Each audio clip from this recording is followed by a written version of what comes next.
Doy la bienvenida, como siempre es un gusto saludarte, a Gonzalo Monroy, director general de la consultoría GMS. Gracias por estar con nosotros, Gonzalo, bienvenido. Igualmente, Joely, muchas gracias. ¿Era previsible el recorte al subsidio a la gasolina premium y en todo caso si genera impacto a corto plazo?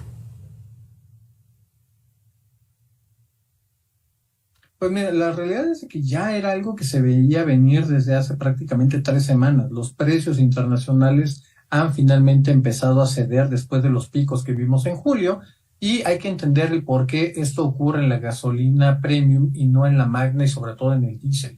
El primero y quizá más importante es entender que solo el 16% del mercado de gasolinas es de gasolina premium. Y estos típicamente son consumidos por los hogares de mayor consumo. Esto no se utiliza en la parte de la industria, ni tampoco la gente común y corriente.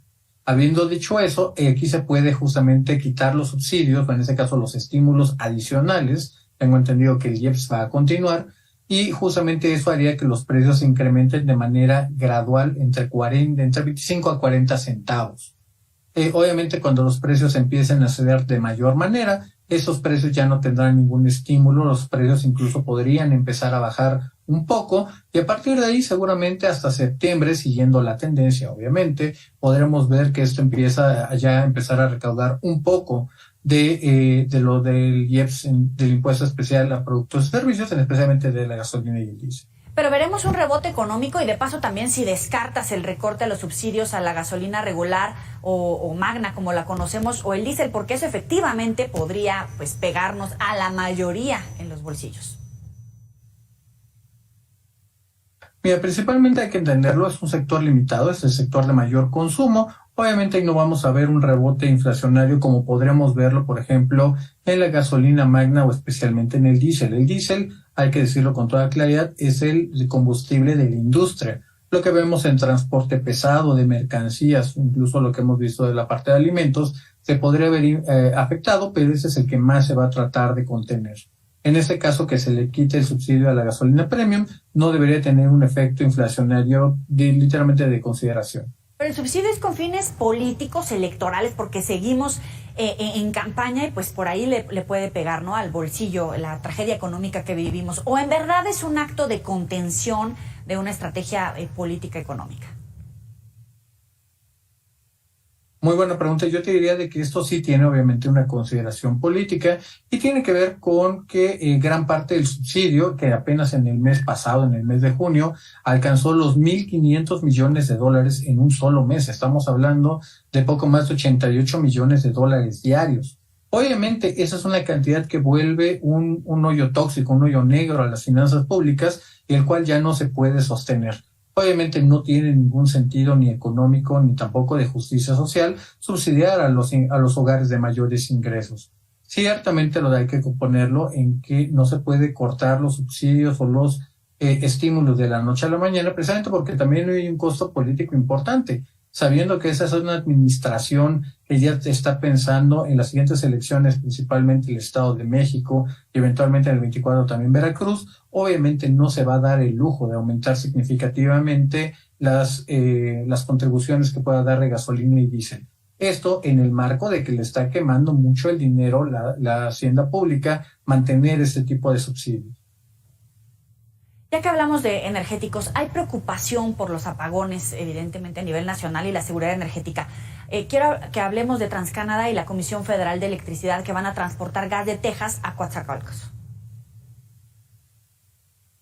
Es muy importante porque el contexto es este gran mega acuerdo que se ha firmado con TransCanada, con TC Energy, en el cual se está integrando toda su cartera de proyectos bajo un solo gran contrato en una sola gran tarifa.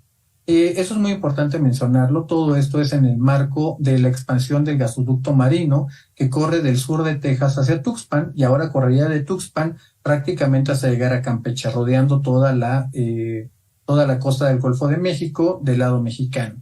Es importante también mencionar que es un proyecto de $4,500 millones. Aseguraría que la península tenga ya gas natural de forma constante, de manera segura, y poder justamente resolver los problemas de apagones que han sido recurrentes, por desgracia, en los últimos 15 años. Tenemos un problema grave y hay que entenderlo también, de que en este acuerdo que se ha firmado, muchos de ellos ya son proyectos que ya habían sido depreciados, donde al integrarlos simplemente son proyectos de total ganancia. Ya no se está pagando ningún costo y CFE se va a obligar a hacerlo. El segundo punto muy importante, Joe, tiene que ver con que es un contrato que se extiende hasta el 2055. Estamos hablando de integrar en esta gran cartera de proyectos, donde hay seis gasoductos, integrarlos a una cantidad bestial de dinero que va a tener que pagar Comisión Federal de Electricidad bajo un contrato take or pay, que palabras más, palabras menos, significa de que va a tener que pagar una cantidad fija independientemente de que lo use o no. Eso es muy importante. Obviamente las metas y compromisos que pueda garantizar Comisión Federal de Electricidad son claves para poder hacer que este proyecto, pues por desgracia, ya no sea tan oneroso para la hacienda pública en los años y décadas por venir. ¿Nos va a salir más caro? Esa es la pregunta. ¿Nos va a salir más caro? No sale caro, hay que decirlo, porque hay que entenderlo de la manera más clara posible. Esto es un ducto que compite directamente con toda la producción de gas natural de la sonda de Campeche, el mayor activo petrolero que tiene México. México, para ponerlo quizá en la forma más correcta, es ponerle una tienda de refrescos enfrente de la gran fábrica de donde se hacen los productos localmente. Obviamente, si se puede llenar ese gas, en este caso de importación, cuando Pemex no pueda integrarlo, pues creo que por desgracia es una gran bofetada en el rostro de Petróleos Mexicanos, que no es capaz de garantizarle a los mexicanos suficiente gas natural. Gracias, Gonzalo. Nos vemos pronto. Por supuesto que sí, Joely, claro. Bueno, ya sabe que puede recuperar estas y otras entrevistas en los próximos espacios informativos.